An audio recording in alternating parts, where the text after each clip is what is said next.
den Rechten.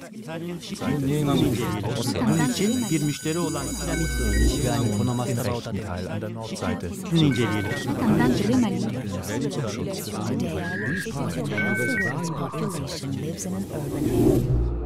Moving forward.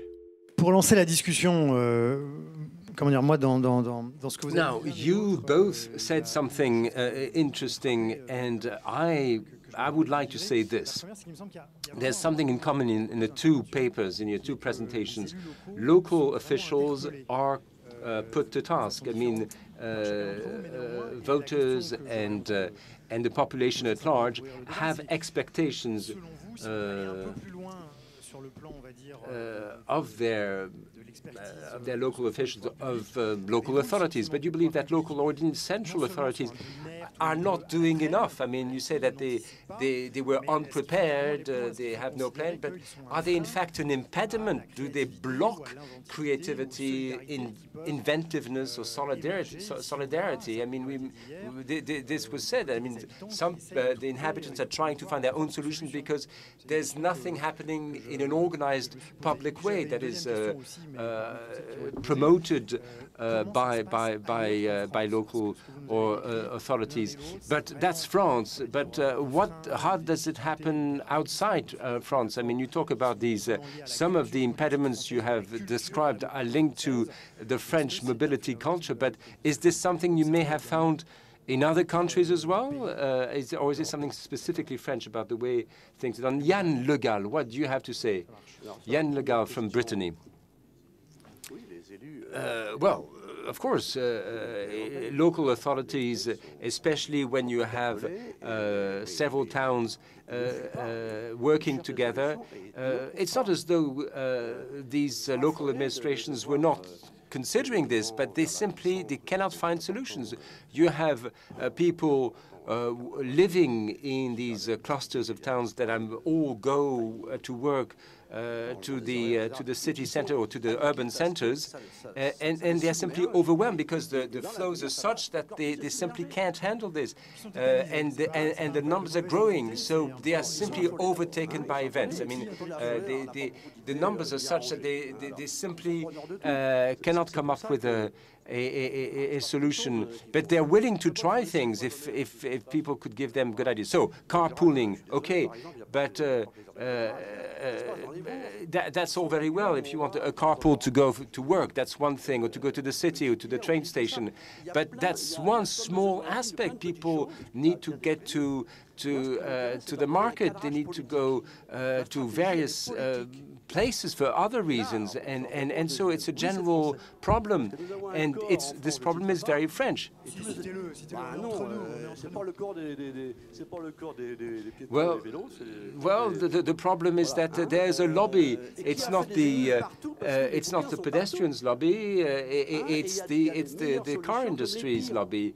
I mean, there's no strategy. I mean, we want to keep jobs in the car industry, for car manufacturers, for engineers, etc. I mean, I worked in the ministry, in the labor ministry for years, and then I couldn't take it anymore, and so I left, and I worked for independent as an independent consultant, and I'd rather be to say what I think. And do what I like, rather than toe the ministry line. But what I've been saying again and again, instead of having this, considering the territory is what's underneath our feet. I mean, we have to, instead of saying, we have the car will be the solution to all, we have to say, look, the territory is for people who live there, pedestrians who walk on the territory. So we have to substitute the pedestrians' land for we have to substitute the dominion of the car for this concept of giving the heritage back to the people. And there are many, many ways that can make it possible for not just pedestrians or cyclists or the citizen at large. And of course, saying this sort of thing has drawn me enemies, but this is This is something in France, but strangely enough, in French-speaking countries, in Algeria, Morocco, it's the same attitude. It's a very vertical relationship. I mean, well, Marc Dumont, well, I'll give you an example. Well, those know that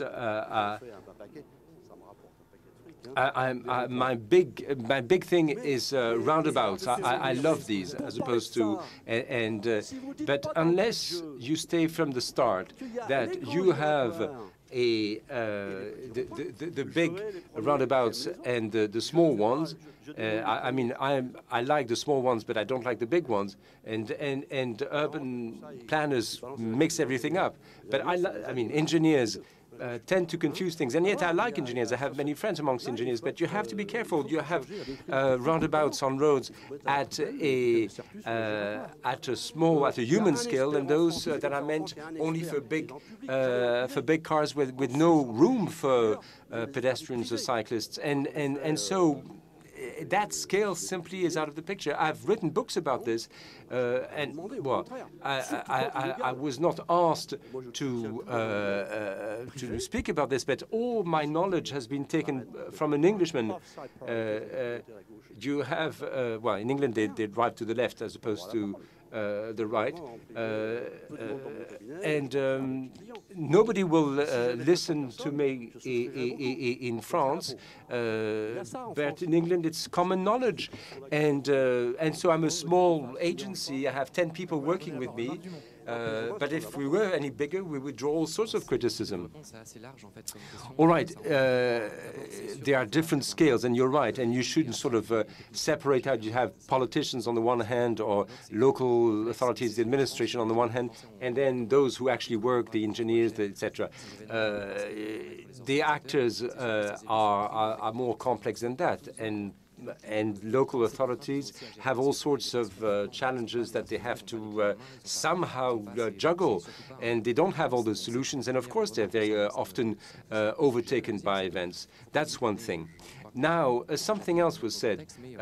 France, well, is the inventor of urban sprawling. I mean, we wanted that the whole territory should be accessible to all, and that led to urban sprawling. But now we are paying the consequences, and the difference with Switzerland there is you have a decoupling between urbanization and mobility, and this decoupling does not exist in Switzerland. If you in Switzerland shopping centers you can walk to from public transportation, and in France this happens after the fact. I mean, first you have completely inaccessible shopping areas, and then if the road is not good enough, maybe you build a transportation link, but it's not planned that way. It's true for airports as well. Any case, you had other examples mentioned this morning. Some people find it amusing, but I like Stéphane de Goutin's movie, and it's not a joke. It happens in real life. A photographer in the United States took pictures of areas where land that was built with the detached houses was left fallow, was left for waste. And you might wonder what will happen in 30 years' time. I mean, well, maybe in 30 years' time we'll have the same thing as you can find in North America. I mean, this built land that becomes wastelands or ghost peri-urban towns. Now, our friend from Denmark, thank God you're here, because you can give us tell us about the Danish model, which is, of course, much better. Jan Le Gall, you know, I've lived in Denmark for many years, and there's the bicycle principle there. All small towns in Denmark, I mean, most people who live in Denmark cycle to work. I mean, most Danes would never dare cycle in Paris. Everybody lives everywhere, but everybody works in Copenhagen. But all small towns in Denmark are connected by cycle paths, not of the type you're suggesting. The Danes wouldn't. They would have a white line in the middle, just like a road, just like so you drive you ride your bicycle on the right, and where you have to school, you have a network of bicycle paths. Children cycle to school, and since they've known this ever since they were children, once they get a car, they also know what it is to be a bicycle rider, so they're much more cautious with cyclists when they become car drivers. And then when a school closes, unless there's if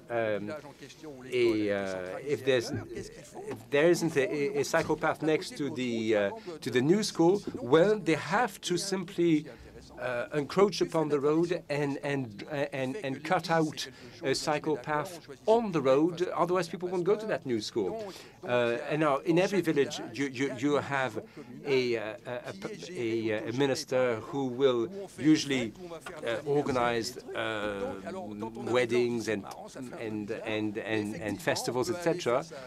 But you can bring your own food, etc. And there's a tradition there to hold these festivities in the local school. And if a school no longer serves as a school, the school remains as a social center where people come to socialize.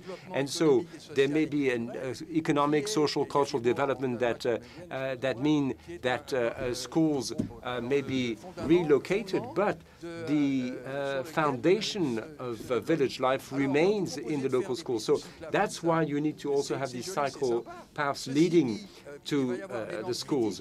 Now, there could be all sorts of criticism, and when I go to the Drôme area and I see these cycle paths, I mean, you have all over the Drôme department, you have all sorts of cycle paths, but these cycle paths look rather hazardous compared to the ones we have in Denmark. Well, if you go to Boulevard Magenta right here in Paris, the cycle paths are two ways with a dividing line in the middle. But any case, there should be a connection between the way in which traditional culture can be recycled. I'm not saying that we have to hark back to the church, because of course the church, medieval church, doesn't apply to what you have today. But there can be some form of association, not, well, to replace the church. You can have some community life. But if you haven't been to Denmark, you should see that, because there you can see how life can be organized when people have the right attitude, and bicycle is part and parcel of that. My name is Catherine de Vinci from the École Polytechnique in Montreal. I'm an engineer, and I'm from Montreal. Yann Le Gall is running away. Now, I would like to make a comment about what was said about the way in which you can compare with other non-European regions. So Montreal is outside Europe, and we are halfway between what you get in the United States and what goes on in Europe. A lot of the developments in peri-urban areas is rather spontaneous, and of course, we may very well wish for people to walk or to cycle, and about 10% of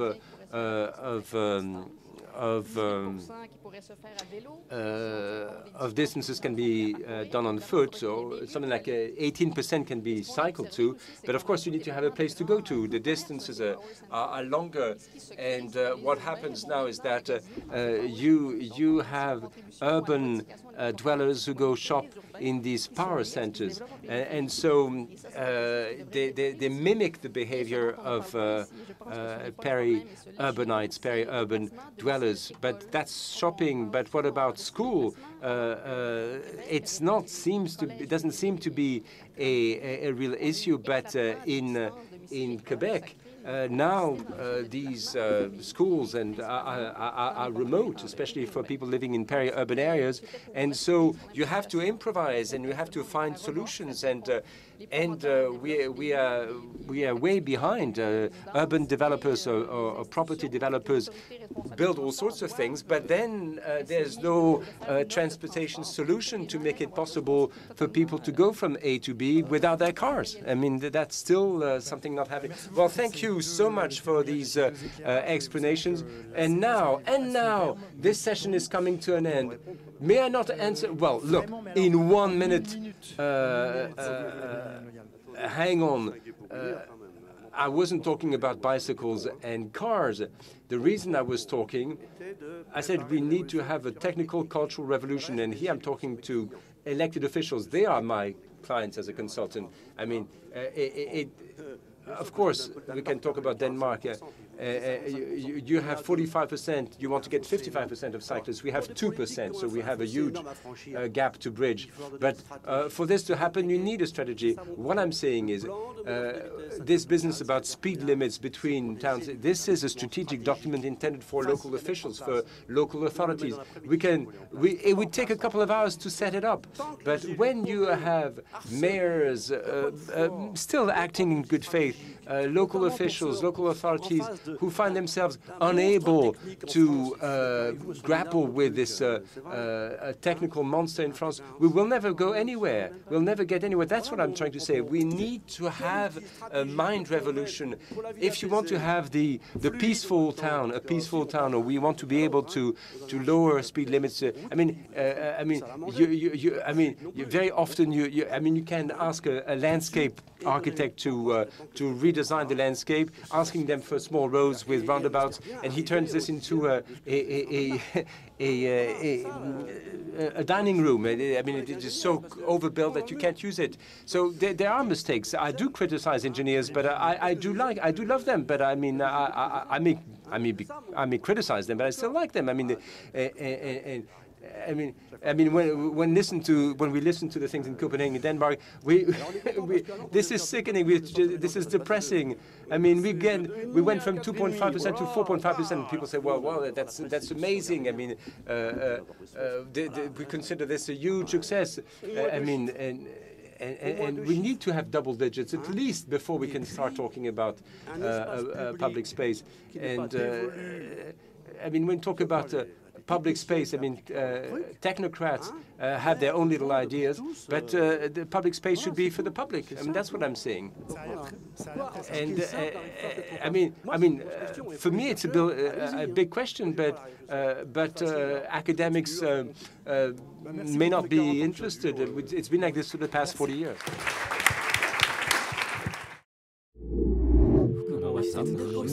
In Rechten.